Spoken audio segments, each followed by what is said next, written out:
আজকের প্রধান সংবাদ। রাজধানীর বিজয়নগরে দিনের বেলা প্রকাশ্যে গুলি করা হলো ইনকিলাব মঞ্চের মুখপাত্র ও ঢাকা-৮ আসনের স্বতন্ত্র প্রার্থী শরীফ ওসমান হাদীকে। রাজধানীর ব্যস্ত এলাকা বিজয়নগরের বক্স কালভার্ট। আজ শুক্রবার দুপুর ২টা ২৫ মিনিটের দিকে ঘটে ভয়াবহ এই ঘটনা। প্রত্যক্ষদর্শী ও পুলিশ সূত্রে জানা গেছে, ৩টি মোটরসাইকেলে করে কয়েকজন দুর্বৃত্ত ঘটনাস্থলে আসে। হঠাৎই একটি মোটরসাইকেল থেকে শরীফ ওসমান হাদীকে লক্ষ্য করে পরপর গুলি ছোড়া হয়। গুলিবিদ্ধ হয়ে তিনি ঘটনাস্থলেই গুরুতর আহত হন। পরে স্থানীয়রা তাঁকে দ্রুত ঢাকা মেডিকেল কলেজ হাসপাতালে নিয়ে যান। বর্তমানে তিনি চিকিৎসাধীন এবং তার অবস্থা গুরুতর বলে জানা গেছে।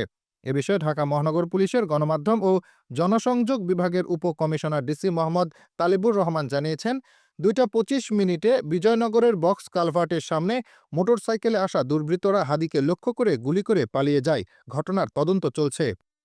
শরীফ ওসমান হাদী ঢাকা-৮ আসনের স্বতন্ত্র প্রার্থী হওয়ায় এই হামলা ঘিরে রাজনৈতিক অঙ্গনে চাঞ্চল্য সৃষ্টি হয়েছে। নির্বাচন ঘনিয়ে আসার এই সময়ে দিনে দুপুরে এ ধরনের সশস্ত্র হামলা নিরাপত্তা পরিস্থিতি নিয়ে প্রশ্ন তুলছে। ঘটনাস্থলে অতিরিক্ত পুলিশ মোতায়েন করা হয়েছে। হামলাকারীদের শনাক্ত ও গ্রেপ্তারে অভিযান চলছে বলেও জানিয়েছে পুলিশ।